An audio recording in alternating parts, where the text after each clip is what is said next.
This is Sybert signing into Kane's Wrath on the map Tournament Odyssey in the mod OneVision for this semi-final from the OneVision 1v1 tournament in the north as the yellow RRF.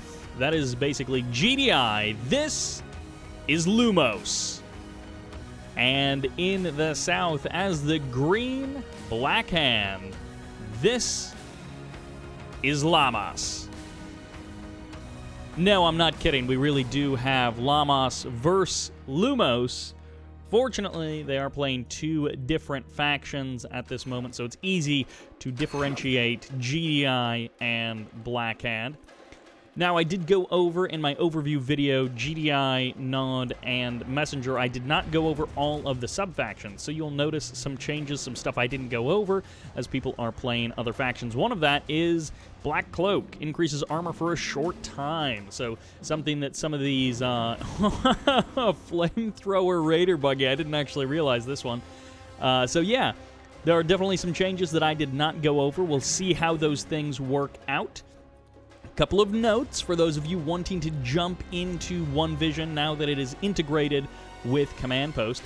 If you're using Master Leaf's 4K texture pack, you gotta disable that, and you also will probably have to go into the SCUDEF file or the SCUDEF and delete the 4K texture pack manually from that. You can do that with Notepad or whatever your basic text editor is, and just remove the patch 1.03 and the 4K texture pack stuff. Or at least that's what I had to do to get it working. And then you use the standard map pack, which you can also download via Command Post. So watching replays is a little bit tougher because you do have various versions of the OneVision mod that are using various versions of maps. So that part of things, getting everything lined up for casting these replays, has been a bit of a pain. But if you just want to play OneVision and you're not worried about downloading a bunch of replays from like a couple of months ago and figuring stuff out that way. Okay, it's interesting. This Scorcher buggy, even though it has a flame weapon, it does not clear out garrison. So I guess that's a bit of balance to maintain the flame tank and the Black Hand squads as those garrison clearing structures, and not to kind of break the system for clearing structures that previously existed. But you are able to break down those foxholes a bit quicker, and I think that's a cool change nonetheless, having a flamethrower buggy running around the map. Obviously, if it did flame tank kind of damage, that would be very problematic, especially early game. Black Hand Nod would probably just be winning all the time. So yeah, lots of upgrades to consider. Looks like Black Hand gets... Oh no, I thought that was laser capacitors, but it's auto loader, so increases the rate of fire, and then consecrated shells increases attack damage. Okay, so wow, rate of fire and attack damage. Actually, there is some pretty serious late game upgrades for Black Hand. I mean, the Scorpion tanks are going to be a whole lot more powerful with rate of fire and attack damage upgrades. Looks like no dozer blades for them, so that is one downside. They are maybe a bit more glass cannon-y as they get later in the game, and as you're going up against higher tech units, you're doing more damage, but you don't get any increased survivability. So that's an interesting change.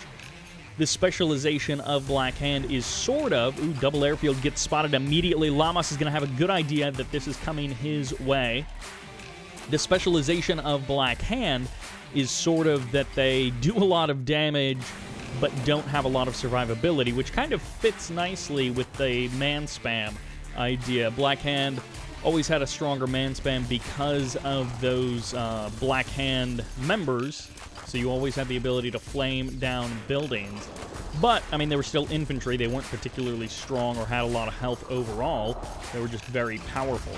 So this kind of fits with that narrative. Attack bike comes on out, gets eaten up by those hammerheads. Goodbye, attack bike, as the hammerheads move around. Natural expansions getting established for both players quite nicely. We went over the speed boost that the Predator tanks get, and they get railguns as well, so they're already a fairly hardy unit, and then they get some additional upgrades in the speed boost. Also, I'm guessing this MCV change is one of those things to try and key in that you are not playing the standard Renegades, you're indeed playing the Black Hand, so you've also got a red Conyard, which does just make it even more distinct. Pitbulls showing up, big harassment coming in here as it looks like a refinery and a harvester getting taken out there. The Pitbulls all going down, and it looks like the auto-loaders does actually look a lot like laser capacitors. Even visually, it looks a lot like that. We'll see if it actually has a little red beam that sticks on out, or if it just is a normal attack animation. Stealth tanks have a new little look to them as well. Predator tanks able to eat up those stealths pretty easily. Lamas, a little bit slow on the third base. Lumos, it looks like, is going to be getting that established a bit sooner. But Tier 3 and the Operations Center also underway perhaps a little bit sooner. That Tier 3 coming up maybe a bit faster for Lamas than Lumos. Sells off one of the airfields, catches another stealth tank. I'm not sure if this is actually cost-effective considering how many hammerheads just went down, and those stealth tanks are speedy. I feel like those stealth tanks are as fast as a fully heroic stealth tank, maybe even faster, but they just zoom all over the place, and they get the attack upgrade of the equivalent of Tib-Core missiles, but they call it something else. So you also get Black Hand transport via air, so you don't lose out on that, but you need some kind of prerequisite for it. Prophet's Blessing, so it's an upgrade that you have to purchase to be able to get that. Harvesters under threat. War Factory here to try and save them as a Watchtower gets added on for defense. Now Watchtower will get destroyed pretty darn quickly. It barely does survive as the Pitbulls show up. The Stealth Tanks clear up that Harvester and start trading relatively evenly with these Pitbulls, cleaning them up extremely quickly. Those faster rockets, and it feels like faster reload time, really benefiting these Stealth Tanks. Hammerhead's going to try and clear up these Scorps, but it's not going to be enough with the Stealth Tanks rolling up as the anti-air. These Scorpion tanks are going to continue to do damage for a little while longer. Another Harvester or two going down, and this is a lot of damage coming out from Lamas. So his third base is significantly delayed, but he is doing so much damage to the economy, to the infrastructure of Lumos, that Lumos is going to have a hard time recovering. These stealth tanks are just almost unstoppable. Looked like one of them was even, they must have gotten the rocket upgrade, which is why they're now yellow and red, and Lumos has been defeated. Lamas floundering a little bit there, but ultimately, once he found that stealth tank button, he held it down, he built a million, and they feel unstoppable. So that will do it for game number 1. Lamas with an early win, but Lumos has a chance to strike back in game number 2, which takes us to Tournament Tower, a classic map for sure. In the north, as the orange Steel Talons, this is Lumos. And once again, playing Black Hand, playing green, this is Lamas. All right, Lumos changing things up a little bit here, switching over to Steel Talons. And they get mutant mercenaries right out of the gate, so that is not something I was expecting. And it looks like they get a rank up faster. Okay, so it's just a rank up faster. And then they get AP ammo as well, which is pretty neat. I guess that's one thing. Looks like there's an armor upgrade for Behemoths and Harvesters. So you can get that if you're Steel Talons. Make those heavy Harvesters even heavier. We'll see how the mutant mercenaries do against a Confessor Cabal squad. This might be something that changes the way you look at Steel Talons. Okay, not great, but not terrible. I mean, overall, it's not like they killed a Confessor Cabal squad, but at the same time, the Confessor Cabal is got more attacking units, had a full health squad instead of 80% or so. Lamas keeps the Hand of Nod around, just powers it down. So maybe he'll do some more Black Hand infantry construction in just a moment. Scorcher Buggy going to be running around, getting a full scout off. And relatively standard opening for Lumos. Once again, he's going to be looking to expand right away. And, I mean, there is no third base on this map, so they are going to get into the middle of the map and start having that fist fight, and we'll see who ultimately takes it. I'm guessing Lumos in this game wants to stop Lamas from getting those stealth tanks, and Lamas, his goal is probably just to get more stealth tanks, or agitators, whatever they're actually called in this version. They both grabbed their tib spikes, by the way, and the first Titan popping on out. Railguns and adaptive armor, so those are the same upgrades as vanilla. No changes there, although it looks like there is a visual change in the attack animation. Buggy gets cleaned up, Scout gets denied, and the Shrine of War, aka the Secret Shrine, gets deployed. Night Shard plating.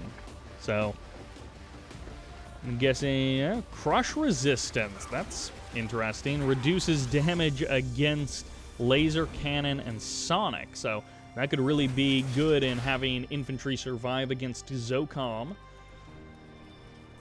I mean, that splash damage from those sonic weapons can be really problematic if you're going big on infantry.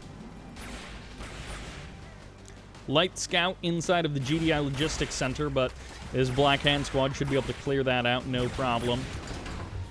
Ooh, manual eject there by Lumos, so gonna try and do what he can against the ground forces, and may actually get the kill there.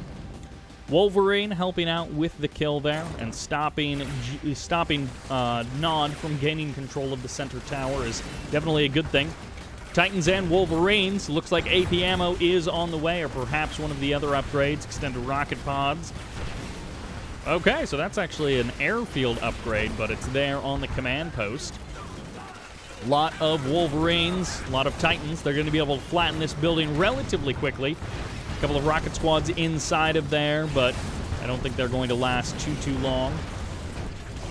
MCV on the move, so one refinery and a war factory, and it's moving on to the base push. First laser turret is down, double hand of Nod on the high ground, and that is going to be the response. Even sells off the war factory.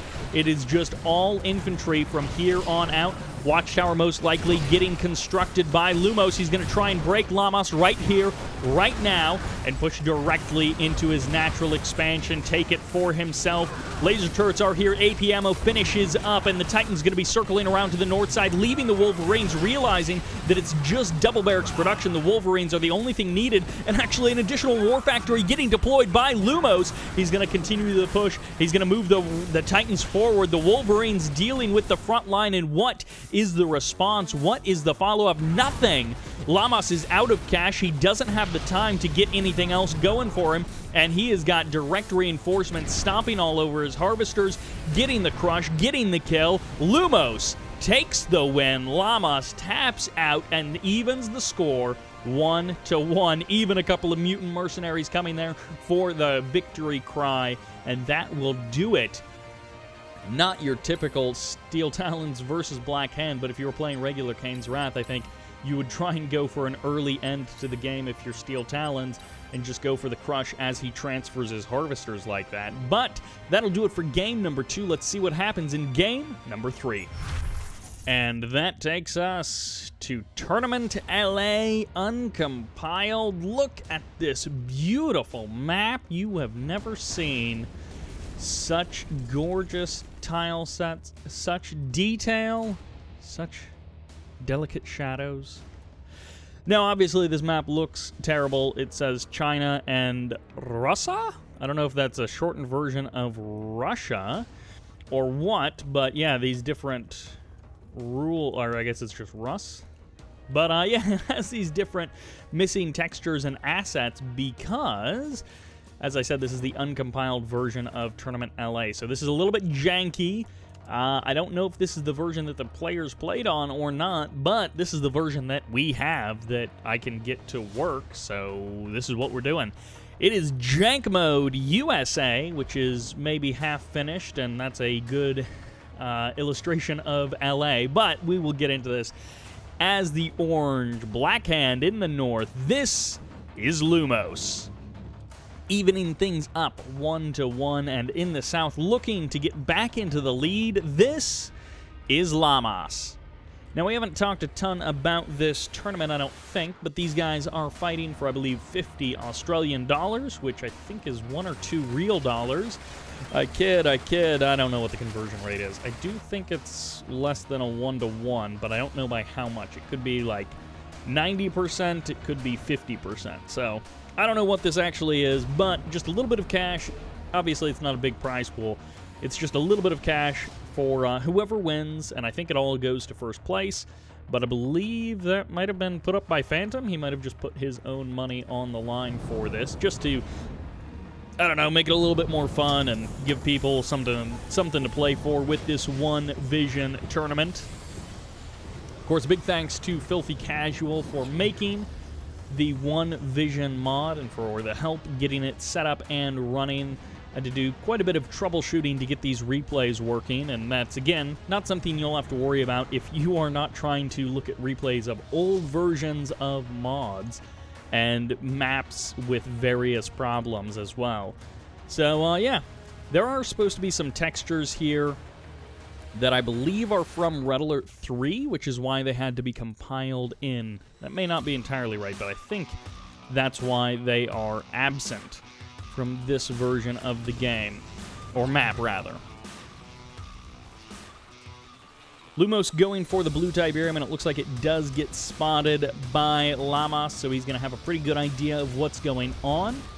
Now, 1v1, I wonder if, or excuse me, coming back to the score, not 1v1 in terms of the matchup, but the score 1v1, I wonder if Lamas is going to try and get this into the stealth tank mode of the game, and if that is the case, is Lumos simply going to answer with his own stealth tanks? When he was playing RRF, he did not have an answer to those dastardly stealth tanks, but as Blackhand himself, he may very well just, is that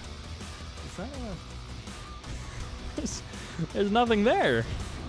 There's nothing there, but the animation got caught for one reason or another, so that's a delightful little visual bug. There's just fire eternally burning there, the eternal flame of Los Angeles, perhaps, as that's going on.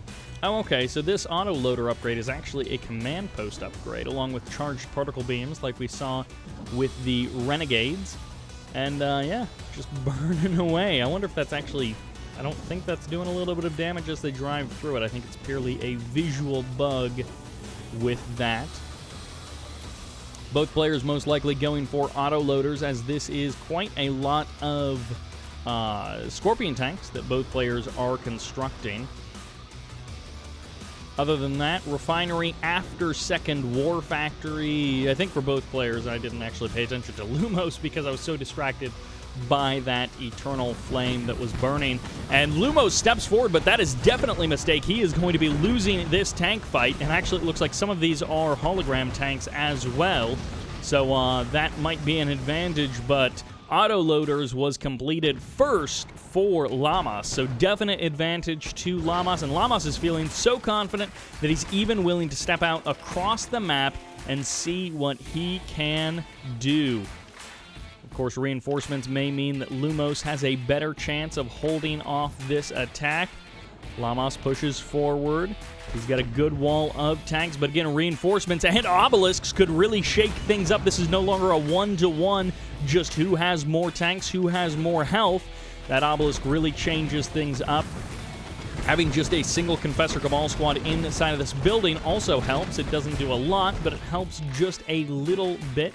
Tech Center is here, which means we might be getting the Consecrated Shells upgrade. $2,000 and 1 minute of research time to get that going for you. So additional damage over time, and it looks like a Catalyst Missile getting called in somewhere on the map. Nice scout there as this Scorcher Buggy finds the mark, snipes one of the refineries, and slows down the economy, which of course makes us all wonder what is going to be coming the other direction.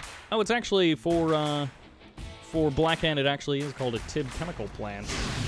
For someone else, it was called something else. I forget what it's called. Like Tiberium nuclear plant or something, when it's the Renegades, I think. All right, so Lumos looking like he's got a better setup long-term. His economy is a bit stronger, a bit longer, and it got up a bit quicker, and it's not having this kind of bottleneck that we're seeing right now.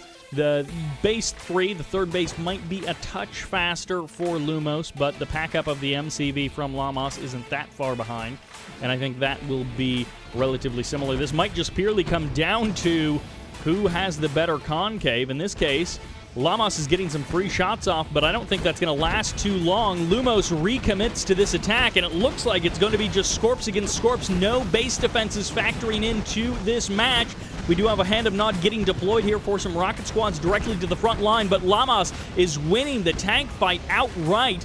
No base defenses to be a part of this engagement, and that is going to be a dead tech center one way or the other. That obelisk so late to this party, and such a problem for Lumos, who may have just lost this game in a few moments. Scorp v Scorp battles can be brutal the way that they swing one direction or the other. However, we're seeing even more powerful Scorpions here, and that is just going to make this even worse of a problem for Lumos.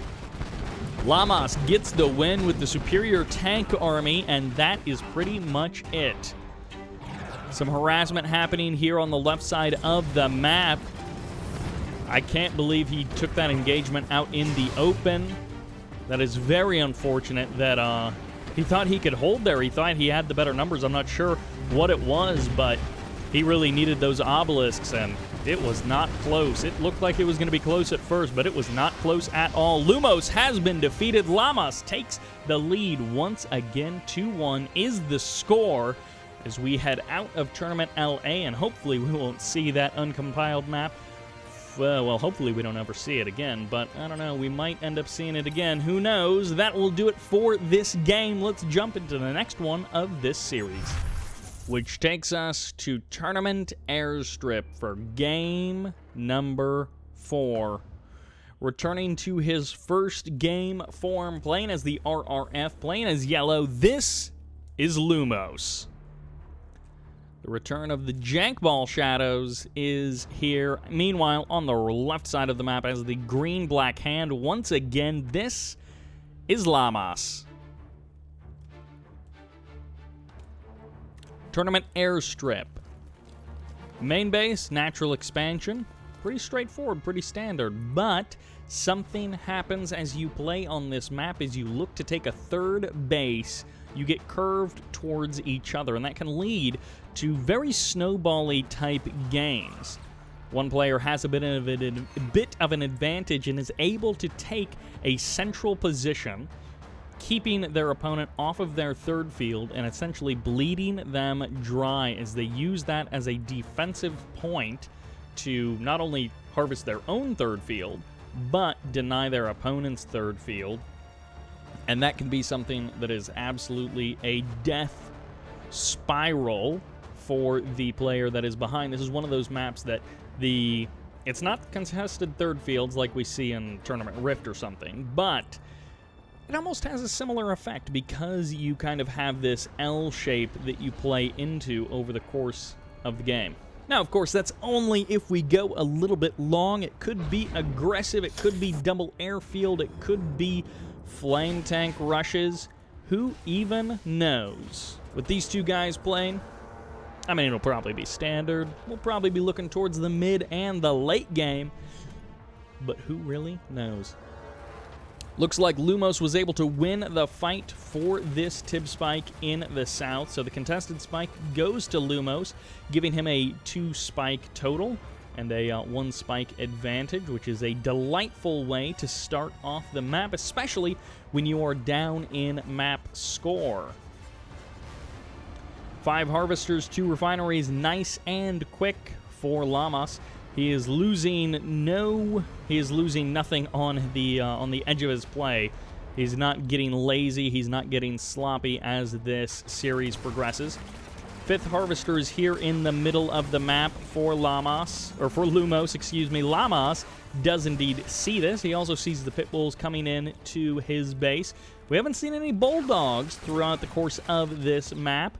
Oh, and of course, we do have ourselves scanner packs, so you get additional sight, weapons, and stealth detection. So I think the attack range is maybe not a lot, but it gives you a little bit of a boosted attack range for those pit bulls. I think it also affects bulldogs and I don't know, I guess zone troopers? Whatever. Second war factory up and running for Lamas. Lumos, on the other hand, going for double refinery. So a little bit more economy focused everywhere we look for Lumos. He's got the Tib Spike. He's got the Blue Tib. He's got the faster fourth refinery. All of these things adding up. Ooh, even a quicker tech for Lamas, adding up to a longer play from Lumos. Now, lovely scout by this Scorcher. He's going to see that command post. He's not going to know the exact timing of it, but he can maybe surmise from the double refinery and from the fact that there is no war factory there.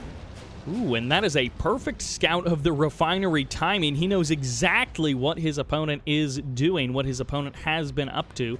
And, of course, that actually does lead Lumos to drop his airfield in the north, keep it away from these Scorpion tanks, keep it away from the prying eyes of Lamas.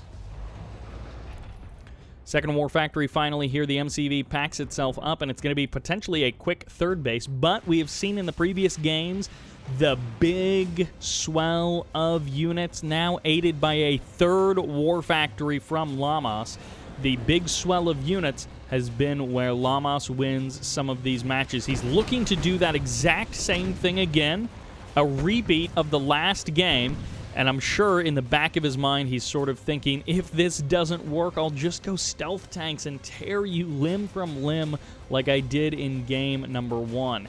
MCV moving to the middle of the map. If he can get up to that tech center, if he can get some sonic emitters, he might really be able to tear this guy apart, but it's going to be multiple groups of Scorpion tanks, some in the south, some in the north, and this is 4 Hammerheads, I assume with AP ammo. Yes, they've got AP ammo. They do see these Scorpion tanks, and this is not a lot of Scorpion tanks, but they are upgraded. So they will be able to do a bit more damage against these Predator tanks, but they are actually getting eaten up one way or the other. I'm not sure if it was splash damage or just poor engagement, but those tanks were super heavily damaged and just sitting there against a giant concave of Predator tanks.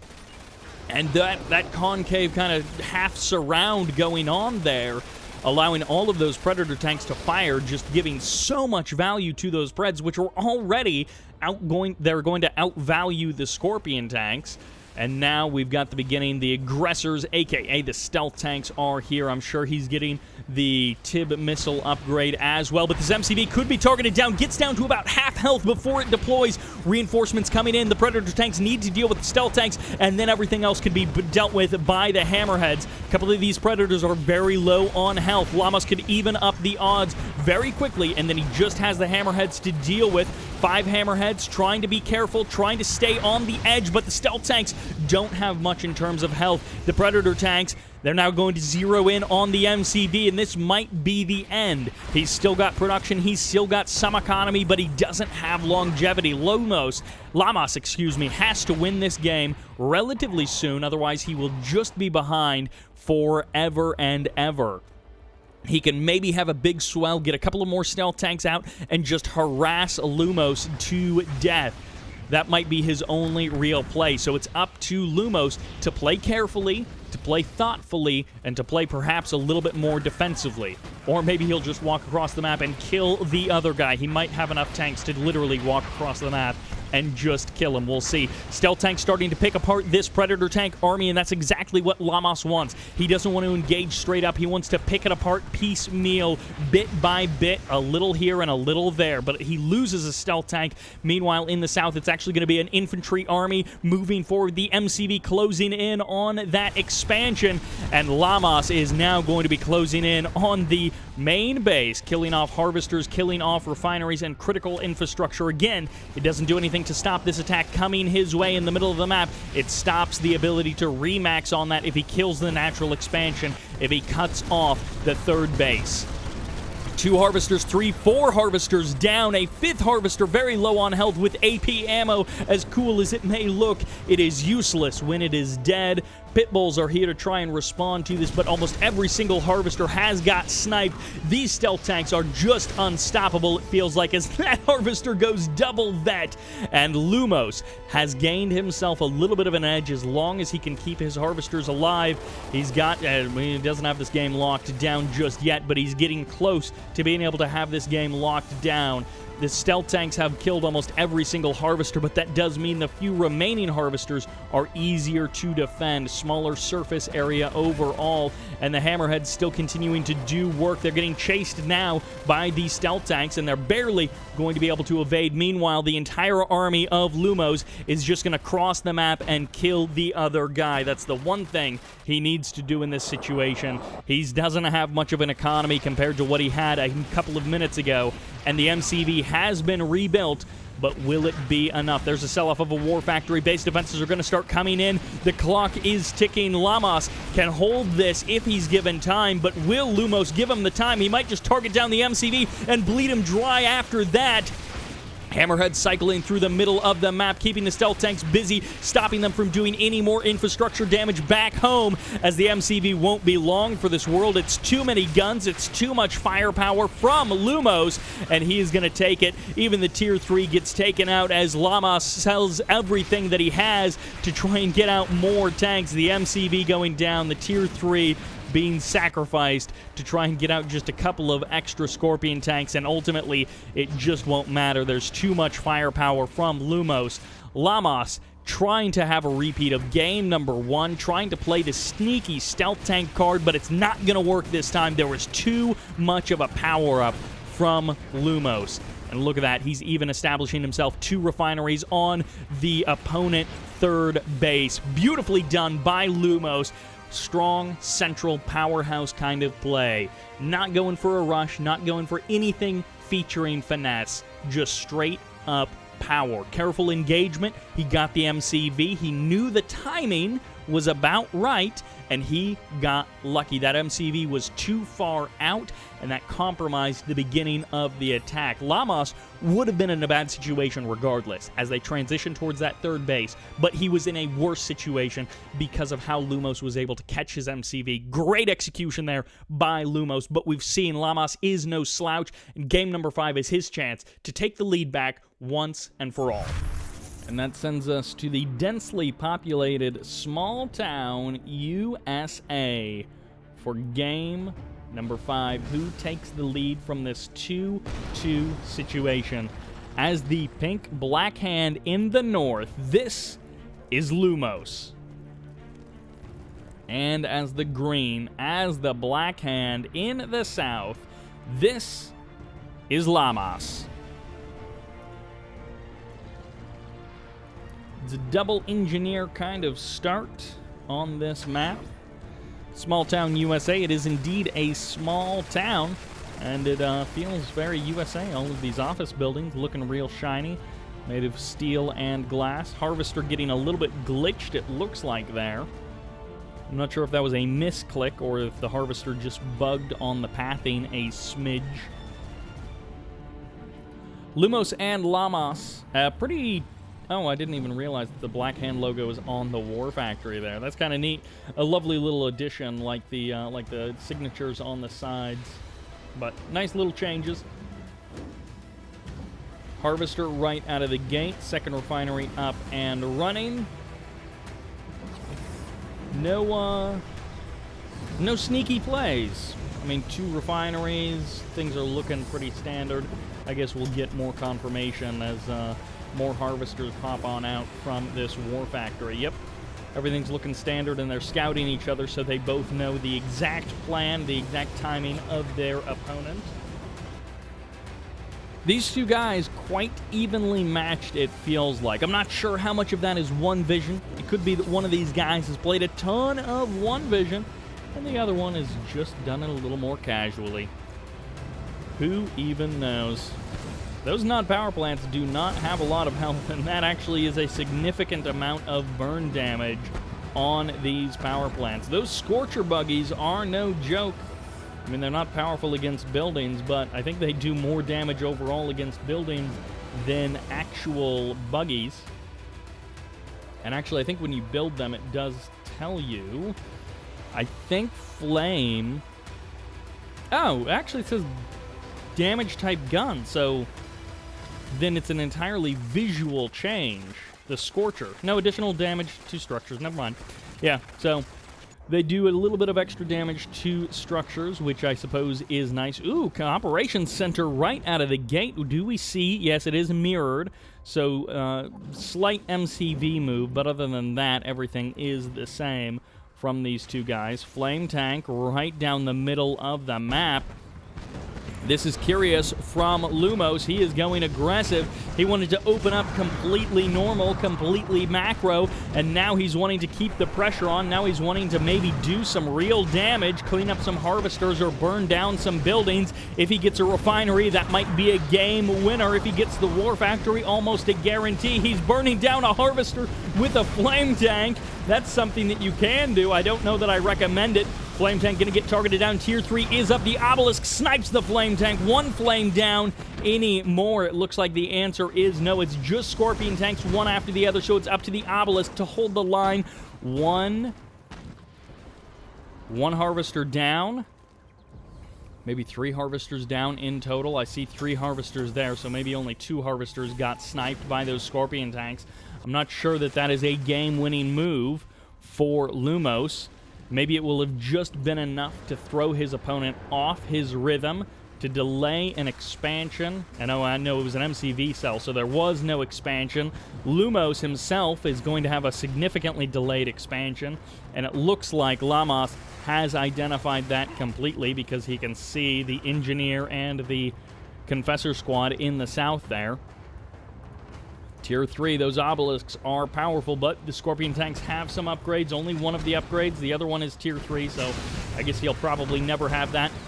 Looks like a Scorpion Tank exploding there. Harvester's taking some damage. A second Obelisk gets deployed, but maybe he'll be able to snipe every single Harvester. One of them is low on health, and it's moving right to the front line, right within reach of Lumos. He's going to get the target. He's going to get the kill, and the second Harvester will probably die as it tries to retreat away, but the first Purifier is now out. And it's got 2 upgrades potentially as the MCV gets burned down. That Flame Tank from around the right side finds its mark. Another one from the north. Both War Factories and the Tier 3 gonna get burned down. Lumos just has to survive. This is so much damage. If he gets the War Factory, then it's a guarantee. But until that moment, he's just severely hampered. Lamas can take this game. Lamas can win the day, but it's going to be a tough fight from the back foot from this position. Very little economy, very little production. Even losing a Tib spike, so now it's 30 creds a second for Lumos. Lumos isn't in a fantastic spot, but his economy is better, his production is better. He himself can just overwhelm, I think, this 1, maybe 2 Purifiers. If that is all that remains for Lamas, then Lumos, for the first time in this series, is going to be at a match or a point advantage. He is actually going to be putting himself at match point within striking distance of advancing to the finals. All right, Scorpion Tanks pulling to the south side. Harvesters long distance mining in the north and in the south. 1 Avatar and 1 Obelisk here to hold the line. The first Harvester takes a bit of damage as the Scorcher buggies close in on the Tib spike in the north. 1 Avatar, not enough. The Purifier won't be able to stop this many Scorpion Tanks, and still playing it out cautiously. Lumos wins game number 5, as cautious as he likes, but he still takes the match. Finally taking control of this series. This is the Lumos that we want to see. The Lumos that can go up against some of the best of Kane's Wrath and Tib Wars. Finally powering up here in game number 5. Confident and in control, making the right decision pretty much every time. Lamas is no slouch, but he got outclassed in that game. He fell for the trap, and he could not work himself out of that hole. That will take us into game number 6. And that takes us to Tournament Arena for game number 6. The decider, one way or the other.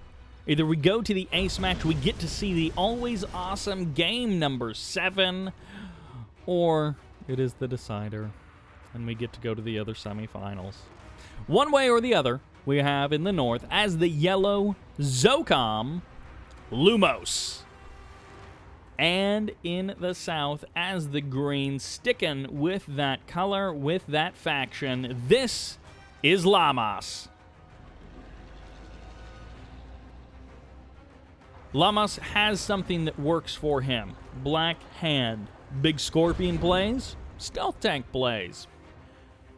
Lumos, on the other hand, we've seen RRF, a.k.a. GDI. We've seen Steel Talons. Now we're seeing Zocom. We have seen a win and a loss with Black Hand. So, wait, no. Have we seen 2 losses with Black Hand? I feel like he won one of the games with Black Hand.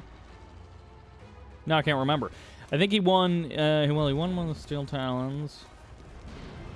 And then, no, that last game was Black Hand. Okay, yeah, no, I'm right. He won at least 1 with Black Hand, and he lost maybe 2 with Black Hand. I don't remember. But that'll do it for the score, and this guy is at least spreading things out. He's diversifying. We've got a slightly different color skin for all of these Zocom buildings and units. A little more silvery colored rather than the slightly warmer tones of the, like, concrete and metal of these buildings. These flame units from Lamas, these can really cause some problems against those early game structures. A little power plant action can really cause you a problem. Double blue tib on this map, and Lumos in previous games has been quite early adopter of the blue Tiberium. One of those things that you have to manage. You don't want to send it out super early because then it takes so long to get that load of blue Tiberium, and you really want that first load to be a full load of blue Tiberium so that it makes up for the additional drive time there and back. You don't want to come back with like half a load of blue Tiberium, but it looks like he's going to get about 80 or 90% of the way there at least. No blue Tiberium stealing as quickly. It's going to be a faster refinery on the natural expansion, I think, from Lamas. Lumos, on the other hand, double refinery back home, refinery on the natural expansion. And is it going to be a war factory right out of the gate from either one of these following up their third refinery? Ooh, I think he just activated... Yeah, he did. He activated Black Cloak, so gives him a little bit of armor, and that's a great way to protect those harvesters in that early game. It's double refinery, so refinery number 4 before the second war factory. Lumos is happy to play the macro-oriented game. It seems like that's where he feels like he is strongest and where he has a distinct advantage against Lamas. Extreme condition armor. Okay, so heals garrison infantry as well. Wow, Zocom getting some serious upgrades, although interestingly no ceramic armor, although there might be ceramic armor. Slingshots, pitbulls, APCs, zone shatterers, so interesting, some upgrades that go pretty far. Weapons upgrade, and well, with scanner packs, okay. Additional damage, suppresses infantry, improves rigs and surveyors. So I'm not sure if we're going to see a surveyor, but we might see a rig here, and I love the idea that rigs can get some additional upgrades on the Zocom side rather than just like, you know, railguns or no railguns. Couple of confessors up here in the north. APCs, Zorka Strike coming in as well. Hammerhead pulls back from the front lines. The Zorka may actually catch these rockets. Yeah, gets a nice little chunk of those rockets. The APC's going to be able to dunk on the rest of them. Rifles inside of those APCs going to really cut down the infantry forces of Lamas. And Lamas losing out on this little contingency of forces. He indeed went double refinery as well. Got a secret shrine. Or he actually went double MCV. I didn't even realize that he had gone for double MCV. He's going big commitment into the infantry, which is why we see the APC choice and the riflemen inside of them from Lumos. But is he going to be able to follow this up with any additional damage, with any real economic or infrastructure damage to his opponent? Right now, he's just trading out riflemen and APCs against rockets, confessors, and these laser turrets. I'm not sure that he's actually going to kill any of the laser turrets. APC's mining the harvesters, but it's not enough. The harvesters will survive, and it looks like the economy of Lamas is relatively untouched. He is going to be fine heading into the mid and late game. Now, no dedicated third refinery, but it's straight. And actually, there is ceramic armor somewhere. Oh, it's at the tech center. Okay, so ceramic armor exists, as well as Predators, Mammoths, and Guardian defensive cannons with sonic shells. So extra damage for your Predators and your Mammoths, but it's not railguns. It's zone-themed, or it's Zocom-themed sonic weaponry. So that's kind of the theming that we heard Filthy Casual talking about in the interview, making them a little bit more distinct and, you know, giving them an advantage or giving them an upgrade that doesn't exist in the base game, but also hopefully an upgrade that is more on theme with the sub-faction as a whole. Zone heads, these are Zone Raider hammerheads with those upgrades. Not sure what Zone Raider upgrades exist, but let's actually take a quick look.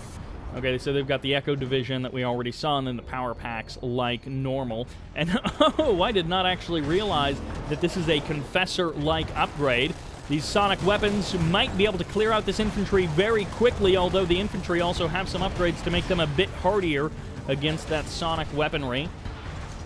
Or is that Vanilla Nod that has those upgrades? I'm not actually sure now.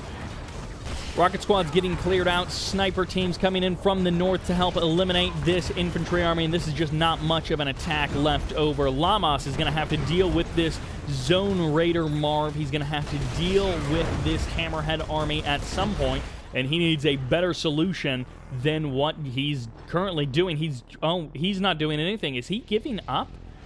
All infantry? What in the world? Where are the stealth tanks? Where are the anything? He's got one stealth tank here. He's going to be hunting down a sniper team with it. And maybe the stealth tanks have already been hunting some of these hammerheads, and maybe that's why we're seeing so few hammerheads now. Looks like the infantry might actually be healing up inside of there or something. I'm not sure. But let's see how this Marv does against these zone armies, or these infantry armies. This Zone Raider Marv. It's taking a lot of damage, but the riflemen are finally closing the distance. They're going to start to clear out some of this Rocket Squad attacks. Well, the hammerheads all go down, so Lamas has cleared the sky, but he hasn't cleared the ground, and now he's going to have to deal with this infantry army on his doorstep. Going to target down that MCV. Normally, riflemen do not clean up an MCV that quickly, but in this case, they do reinforcements directly onto the front line. Where's the rig? Where's the war factory to heal up this Marv? I'm not sure, but Lumos is going to pull it off the front line, let his infantry go to work fighting against the forces of Lamas. Lumos looking to win this series, win this game right here, right now, pressing forward on Tournament Arena, and he's going to close in on the expansion one way or the other. The game will be decided in this no man's land. They're pretty much both out of cash, and they don't have a lot of options left. Mass infantry, double barracks on the front line. Zocom infantry just pressing forward. They're seeming to fight one-to-one with Black Hand infantry, full upgrades on both sides, but it looks like the base defenses might last a little bit longer on the side of Lumos. He's got the numbers, but he's not pressing forward. Even a couple of rocket harvs either being brought here to just absorb shots or auto-harvesting to the other side of the map. The Zone Marv is now getting into range of those harvesters. Every single harvester going down. Only one remains as Lamas has been defeated. Game 6 goes to Lumos, and he closes this series out with 3 games in a row. The first 3 games much more contested, but Lumos taking the series overall in the last map. And that was, again, quite a control game from Lumos. He had pretty much control of that game almost from the beginning. Lamas, not much chance of playing things out his own way. And I'm not sure where things really went wrong for Lamas. He was maybe a little bit slower on everything, but I guess he just went for a lot of infantry and tried a couple of bad attacks, and then by that point he was, so far in debt in terms of efficiency that Lumos could just roll over him. Lumos playing it out a little bit slower with hardier units gets the win. Let's jump into the other semifinal. And that sends us into semifinal number 2 on Tournament Highlands. On the right side, as the Red Renegade, a.k.a. Nod, this is Warmonk. I assume this is indeed Charles Warmonk. Otherwise, there's 2 Warmonks running around, and that might be trouble. Meanwhile, on the left side, playing as the blue Scrin, a.k.a. Messenger 8, this is Dairedo. And this is indeed the same Dairedo, at least the same name, as the fellow you may remember from March of this year, the mid-level finals against, I believe, Firestorm. Great series to see a couple of mid-level players going at it. And now we do indeed have Charles Warmonk against Dairedo. So, different game, well, mod of a game, different event a couple of months later. Let's see if Dairedo can step up to the next level and make it into the finals of the OneVision tournament. So far, things are looking pretty normal. Tib spike grab for both players, trying to control those blue fields, trying to control those buildings. Couple of descents on the south side of the map. Nothing too strange, nothing too advanced. And for the current moment, it's double refinery, power plant, and an expansion from Dairedo. So this is not going to be some kind of upgrade-based build. This is not some kind of big pressure.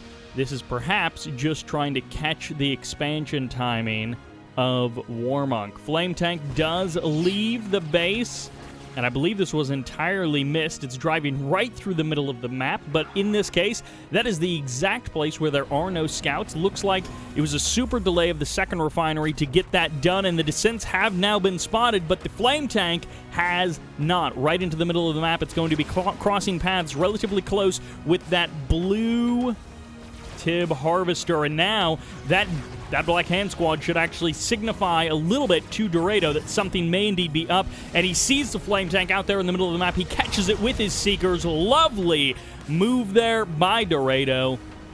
Because that op center was sold off, because the Black Hand Squad was running around, that is as good of a receipt as seeing it with your own 2 eyes, is all of that stuff. Blue Tib is going to be siphoned off by Dairedo. He goes for the northern Tib field and actually goes directly into a second war factory instead of a refinery at the natural expansion. So we could actually see a big Seeker Gunwalker attack with a bunch of upgrades. Maybe he goes into the stasis, or maybe he goes for some nerve center upgrades. Either one, this could be a big mid-game push, almost an expansion fake-out, or just a later expansion. But either one, the damage is coming in. Will Warmonk be able to deal with this? Scorpion Tank? Yeah, it's going to be a Scorpion Tank popping on out. He doesn't go for any kind of panic hand of nods. He's instead going for his own second war factory, so he himself is looking to pump out a lot of units. The first Harvester hasn't fallen. A couple of Harvesters are low on health. They could get taken out very quickly. One down, a second one about to go. One is already transferred to that southern field, so it might be coming back full of Tiberium, but 4 Scorpion Tanks, nearly 5 out onto the field. The Seeker Tanks getting pushed away, and finally, Warmonk has done it. He's held the line. I don't think he'll lose any more Scorpions. No, he does manage to hold the line. Not too many losses. There's that Harvester returning back from the south. The Seekers are going to cover another load of blue Tiberium, although I don't think that'll be a full load. That might be an auto harvest. Yeah, it's just automatically going back to that area. That was not an intentional move by Dairedo, so he does correct that.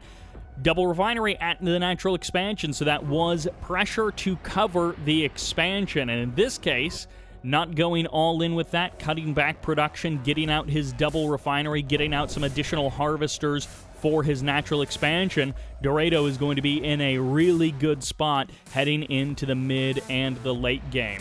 It's sort of his choice. Does he want to go super pressure? Does he want to tech up and try and go tier 3? Does he maybe even want to switch into air or go for an Eradicator Hexapod? It's going to be the Stasis. I assume he has a Nerve Center somewhere. He might actually be going Stasis before Nerve Center, getting some of those upgrades out. We'll see what exactly he decides to go for. Could be the Veterancy upgrade. Yeah, the Transport Training. Seeker tanks coming back in. They're actually going to be able to jump on a harvester. This might be worth sacrificing for. Refineries placed very close together, but shouldn't be too much of a worry. No one clicks to, or no catalyst missile to clean that up. Barely that harvester surviving. That would have been an even bigger blow to Warmonk, that harvester full of Tiberium. But back in the north on his main field, another harvester getting targeted down. Those Seeker tanks going for the kill. The Gunwalkers are here merely as dressing to make this look like it's a more impressive attack than it is. And once again, Warmonk with just a bit of health saves a second harvester. The juking just good enough. The attack just weak enough that it does not win. Nerve Center is now here hiding behind that drone ship, and a couple of descents coming on out. We did see them passing by up to the north as well, so that's something that Warmonk is going to have to think about, that he might have to be worried about as well. We'll see if that plays. It might actually just be the killing of the Tib Spike that signals to him that, hey, there is a little bit of an infantry army in the north. Dairedo is here to miss. He's thrown out a couple of attacks. They've been beaten back. They have not been tremendously successful. There we see the shield charge up right in the front lines, right at the beginning of this battle. Lots of Scorpion tanks, though. Warmonk has been more efficient over time. He has been the one who's been carving a path through his opponent's forces, and now he's going to try and turn that into a significant lead. I don't know if he'll actually be able to do infrastructure damage here, or will he really commit to the attack. A couple of Scorpion tanks getting caught out in the open, out front, away from their friends. The Descent's jumping on them. The Seeker tank's going to be able to jump on a couple of those buggies, and there's going to be the holograms onto the front line to absorb a couple of shots. Will it be enough to break Dairedo? He can just retreat back towards that portal, towards that war factory, but no, he's actually moving towards a third base. He can feel it. He thinks that he can take this army just as the Dozer Blades finish up. The stasis locks down a big chunk of that army. 6 tanks locked down, a couple of them so close to death, and that is the end of Warmonk's army.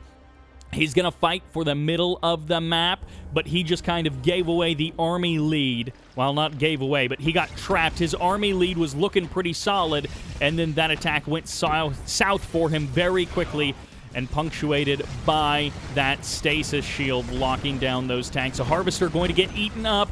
Lots of attacks coming out as we now have full upgrades almost across the board with these Descents and with these Seekers and these Gunwalkers. The Descents get their upgrades as well. Another harvester transfers in. This might be a little too much. Now keep in mind that Warmonk hasn't done a whole lot of harvesting on his natural expansion. A couple of these harvesters extremely weakened from earlier. Haven't gotten much healing up. Scorpion tanks getting split the wrong way around. Is he trying to lure him into a one-click? I don't know that he has the cash for that. Harvesters all getting transferred, a number of them full of Tiberium, and Warmonk going to be giving them away. He has been defeated. I think some misclicks happening there, and Warmonk loses game number 1. Dairedo busting out the plays. They didn't all work, but he caught the critical one, which was that flame tank. And even though his follow-up attacks didn't do what they were hoping, what he was hoping for them to do, even one harvester kill would have greatly justified those investments as compared to just losing anything. Warmonk almost brought it back, but ultimately, Dairedo, say what you want about his execution of the attacks, his economy was flying, and he never skipped a beat there. Always pressing forward with that economy and just winning the game through those numbers, not with his fancy footwork. That'll do it for game number 1. Let's see what happens in game number 2. Which takes us to Tiberium Rift, aka Twisted Rift. So we get to see how this one plays out with that same mod with the same changes as the red in the north. This is Charles Warmonk playing the Renegades, and in the south as the blue Messenger 8, this is Dairedo. Ooh, we get those freaky shadows coming in as well. Always fun when we get to see the weird shadows. Dairedo coming in, I assume, feeling pretty good after that Game 1 win. Just a solid match, some mistakes, but ultimately just the better play from Dairedo. Warmonk making some good plays, but making some mistakes as well. You know, trying a little sneaky flame tank. It didn't work. And then sending a bunch of harvesters to some weird places. That also didn't work. Kind of a rushed into the middle of the map. But, you know, trying to stake a claim on that contested field. Very understandable. War Factory coming out for Dairedo, and it's going to be a harvester right out of the gate. Once again, the operations center, so Warmonk says try again. I assume it's going to be a flame tank next out of the War Factory. I'll keep wanting to call these guys Viceroids or Viceroids, but leeches and corrosive ichor, so you can get a little upgrade for them. There's the flame tank. This may not be exactly spotted, and indeed it looks like it is completely not spotted. The buzzer hive I think that buzzer definitely saw the, yeah, Dairedo definitely saw everything there. I mean, he didn't see the flame tank, but he can have a guess at what is coming his way. 3 Seekers heading out to the middle of the map. Now, there's some juking and jiving that can happen, but it looks like Dairedo gets the correct guess. And oh, he drives a little bit too far away, wastes a moment or two there. Shouldn't matter, ultimately. He should be able to clean this up without too much problems. And we'll see if the Reckoner is able to do anything. Once again, a decent commitment here. No, those Reckoners just take quite a bit of damage. I feel like that might be more damage than they used to take, but that could be, you know, wrong. I mean, it is 6 Seeker tanks pumping some damage into that thing, so big commitment to an attack by Warmonk, but he got scouted, he got met in the middle of the map, and now he's going to get kind of roasted and toasted as he tries to break down this Tib Spike. I think he's going to, yeah, go for the building and then go for the kill that way. Might have enough buzzers, you know, build a couple more buzzer hives, sell them off or something, but either way, it's going to take him a minute to break down that building. Dairedo, what is his plan? Is it just going to be, ooh, it's actually double War Factory MCV cell. So Dairedo, you know, based on last game, he would be looking to take his natural expansion around now. Now, fortunately for Dairedo, for one reason or another, he decides to go double War Factory, no MCV move. So this is just about the fastest double War Factory that you would ever get out, given how he opened. And that is going to be a phenomenal response to this. I don't know if he's exactly identified all of the threats. There is an engineer along the northern side of the map. We'll try and keep our eye on that throughout this. Now, for the current moment, Warmonk is doing a good job of jumping on the forces of Dairedo, but this little pocket of 5 Seeker tanks may have actually found a bit of a stronghold here. At the same time, it is kind of covering for this blue Tiberium Harvester.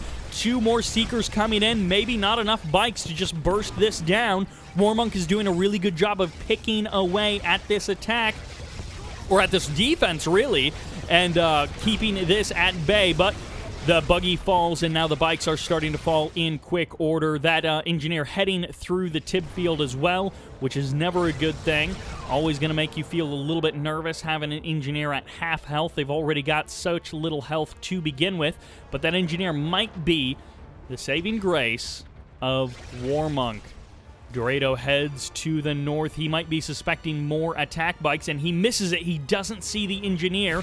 Pulls his Seeker tanks pretty close on their vision to being able to see that, and now Warmonk, it looks like, has kind of overwhelmed this first group. What can he stop the reinforcements? I think the economy was probably better on the side of Dairedo, especially stealing that blue Tiberium, so the war of attrition might have a bit of a clock on it for Charles. Engineer still just hanging out. If that engineer goes through that green Tiberium field, it may actually just die to that. It may not actually get any further. And nope, not wanting to play out the war of attrition anymore. Warmonk taps out, calls the GG, and Dairedo opens up his best of 7 with a phenomenal 2-0 win. Great map score. You took a little bit of damage in the first one, but just clean scout and execution of that hold against the flame rush of Warmonk. That's one of those things that, you know, Warmonk may be a little more familiar with the Kane's Wrath traditional timings, and so he may have actually been fine if this was normal old Kane's Wrath. and that may have worked out a little bit better for him, but I don't know. I mean, refiners are actually cheaper in this, so I don't know. Anyways, Dairedo takes game number 2. Let's see what happens in game number 3. And that takes us to Smashed Dust Bowl for game number 3. You get the walls protecting your Tiberium spike.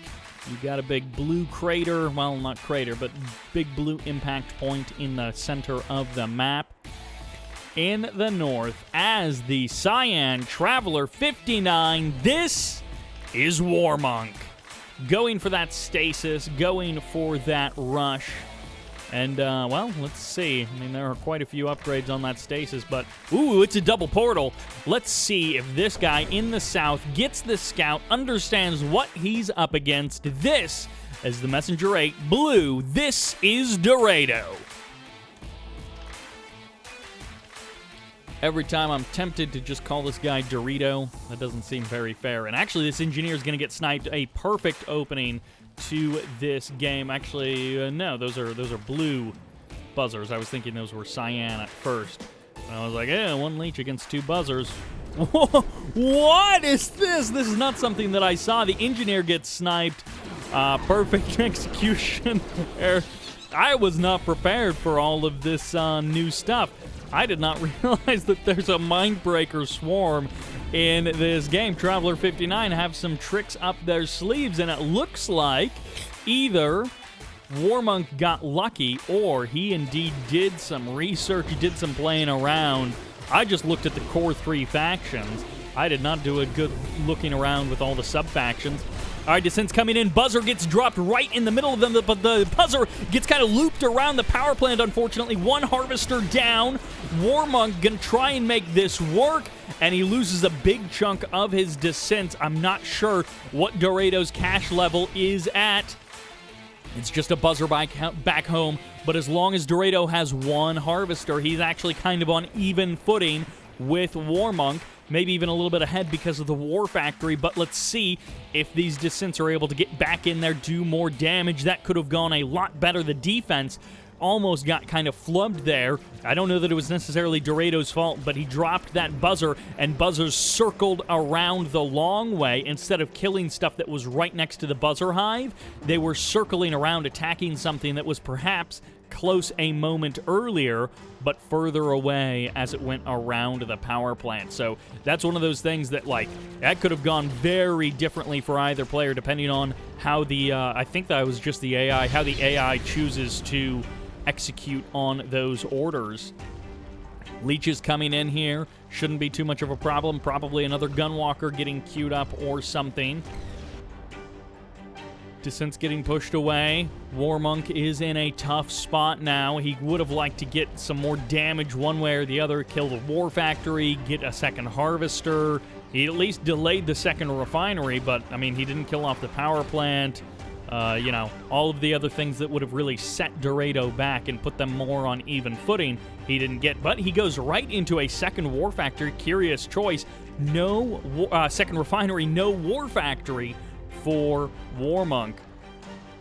I mean, depending on how he wants to play this, he could even sell off that one of those refineries just to get a little bit of extra cash, but it may end up being, if he wants to play this out a little longer, more advantageous to keep both refineries around. We shall see.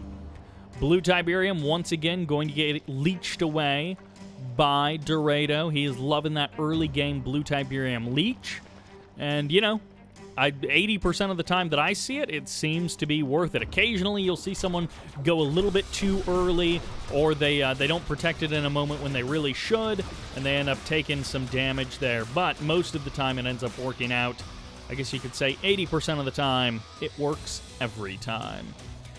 Power plant, not power plant, portal coming up here as a little response. And, hey, a couple of harvesters getting attacked by that Seeker. Just need some light defense to push this attack away. I'd be kind of surprised if Dairedo really pushed into this with much more than just a couple of units. But 2 Gunwalkers, a Buzzer, and a Seeker, they can do a bit of damage over time. Not a big burst force to quickly kill harvesters, but you better watch out. They'll get you eventually.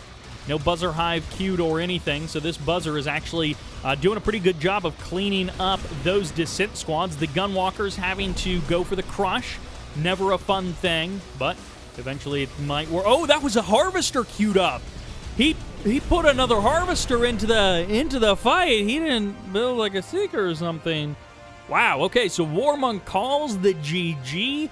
3-0 for Dairedo, and we are looking to have potentially a clean sweep. Some very rash and risky builds coming out from Warmonk.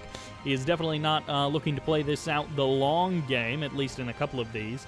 And maybe that's lack of familiarity with the game, or with the mod, rather. Or maybe it's just he's feeling aggressive today and he wants to either go into the finals nice and quick or get done with this tournament nice and quick. Either way, we are heading into game number 4 with Dairedo on match point, which sends us to Smashed Town, USA. Still Stusa, but a whole lot less buildings and a kind of orangey red overcast sky. In the north, once again playing Traveler 59. Give it up for Warmonk. This guy needs your energy. Ooh, stasis once again, because he is down 0-3 against this fellow. Once again playing Messenger 8, keeping it slow and steady. Same color, same faction. This is Dairedo. Ooh, check out that refinery. All right, it's kind of been a pattern. Game number 1, standard looking opener, but with a sneaky flame tank in there. Game number 2, flame tank rush into an all-in. Game number 3, super all-in. I guess not super all-in. He tried to transition out of it, but pretty all-in. You just kind of get to expect it, I guess, from Charles. Now, we do have... Shielded Harvester does okay versus these Mindbreaker Swarm. I wonder what place in the unit tree are these supposed to be occupying? I love the idea of little Rocketeers, bringing back the Red Alert 2 vibes, but I'm not sure what their purpose is. Are they supposed to be used like Rocketeers, in which case one of them basically is useless? Ooh, War Factory directly into a nerve center. What do you have planned here, Warmonk? It could just be for the dev tanks. Is he just taking straight up to tier 3? That's the only thing building. He's got no upgrade. He's got nothing coming out of the War Factory. He has just got something building on his Conyard. So this is once again a risky play from Warmonk. He is 0-3 for the risky plays, but he's looking to be 1-3. I assume he's not looking to be 0-4 because that will send him directly into third place match without much pomp or circumstance, and there is going to be the tier 3, so it's a fast tech, not just one based fast tech, but a one refinery fast tech, and that was within clear vision of Dairedo, so he knows exactly what is going on. He drops a second War Factory, and I guess that's his decision, you know, instead of going fast tech himself with a stronger economy but a little bit slower, he decides to go double War Factory. What is his plan? It could be, oh, he's already got the nerve center, so yeah, it could just be dev tanks all day. He's got the first Corruptor out. Corruptors do have at least some upgrades. Damage. Oh, so it's just... Oh, yeah, that's right. Corruptors can slow down vehicles, so they get a little bit of that effect from Marked of Kane with the Tib Troopers. They get a little bit of that effect as well. I assume that only slows down enemy vehicles, considering how much Corruptors are used to heal allied vehicles. I wonder, I assume in the code, the Corruptor slowing down vehicles only applies to enemy vehicles rather than friendly vehicles that they are force firing upon. 2 Corruptors going to be moving in, and they're actually going for the base kill, and 2 Corruptors actually, surprisingly, kill buildings really quickly. You don't normally Corruptor rush like you Flame Tank rush, so... Wow, Charles is out of luck. This is it. He's got himself like 2 tripods, 1 tripod, and 1 Mechapede. Is that really it? Did he not get a second? He didn't get a second anything. And the War Factory goes down. Dairedo Beautiful handling of this attack. 2 dev tanks are out, but 1 is already dead, and this is a healing Mechapede. So it has got some Corruptor segments on there, and it is healing up this tripod, and the tripod is actually doing a decent job, but he got himself up to tier 3, so 2 tripods pop out at the same time, and Dairedo is just crushing Charles. 0-4, Dairedo goes into the finals. Can you believe this kid bringing the plays? Game number 1 looking solid. Games 2, 3, and 4 just handling the pressure like a champ. Never a skipped moment, never a loss to nerves or something. Charles, Warmonk trying these wonky strats, and none of them worked out. Needs some more refinement, needs some more practice perhaps, but either way, Dairedo goes into the finals with some clean victories. And let's see what happens in the 3rd place and the finals. That video will be coming out very soon. In the meantime, thank you all very much for watching. I hope you enjoyed it. I think we're going to have to do some talking about this OneVision mod more in the future, but this is Sybert signing out.